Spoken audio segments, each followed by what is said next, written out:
Meantime, big tech is grappling with the moves various companies took this weekend to combat misinformation. Twitter, of course, permanently banning President Trump's account on Friday, citing the president's last tweets, which announced he would not be at the Biden inauguration. In a post, the company cited that, coupled with other statements from the president, as a potential invitation for more violence from his followers. And elsewhere, the social media app popular with conservatives, Parler, was forced to shut down after Amazon pulled its hosting services, and Google and Apple restricted users from downloading the app, citing a failure to moderate, quote, egregious content. And obviously, Akiko, the conversation is very quickly shifting from President Trump himself and his account to the wider content on these platforms and what these companies are going to do about it.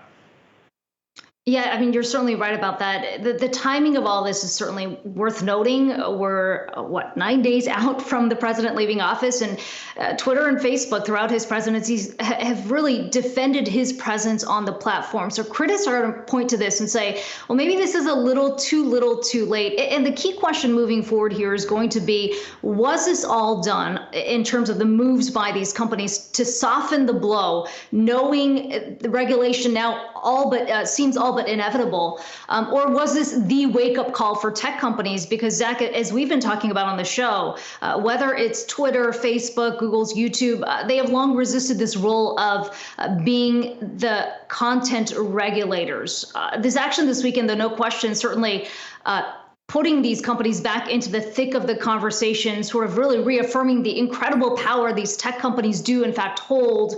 And for lawmakers who've highly been critical of these companies, this only reaffirms their position that there needs to be some kind of breakup or some kind of regulation moving forward.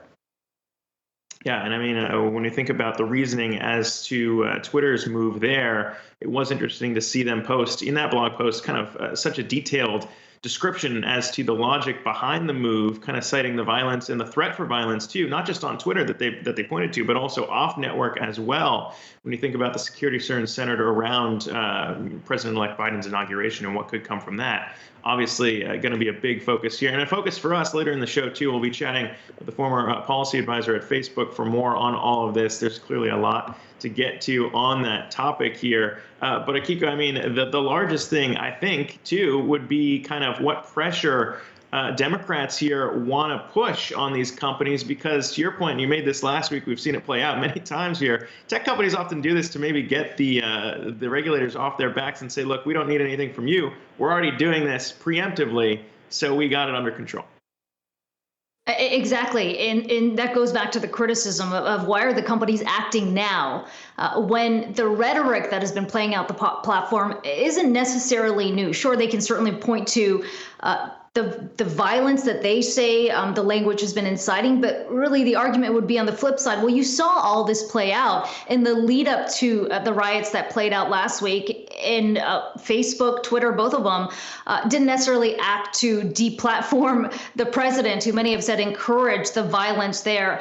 What I think is also going to be interesting, though, is, we've been talking a lot about how a lot of these users being removed from these mainstream platforms is sort of starting up these newer other platforms that led to the growth of them, like a Parler. Now you've got a company like Parler essentially saying, look, we're going to have to shut down while we try to regroup on how we're going to operate.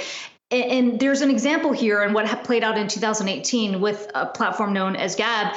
At the time, in response to the shootings at a synagogue, whether it was PayPal or GoDaddy, they did in fact pull their support from the platform, but they eventually found another company that's going to be able to host their services too. And today we're reading reports that they are seeing growth on the back of Parler, basically being shut down at least temporarily. So it does, to the point we were talking about on Friday, feel like a bit of game of whack-a-mole, and it's going to be interesting to see how lawmakers move forward on that issue. It's not just about Twitter and Facebook anymore, but really the broader conversation around how speech on the internet is regulated. And to your point on Parler as well, I mean, we talk so much about maybe how that company was framing itself as a place for speech like that, for people who were maybe not feeling welcomed on the Twitter platform. Interesting to see. I mean, you live by the sword, die by the sword there, I guess, suppose, in bringing the attention to the platform there as well.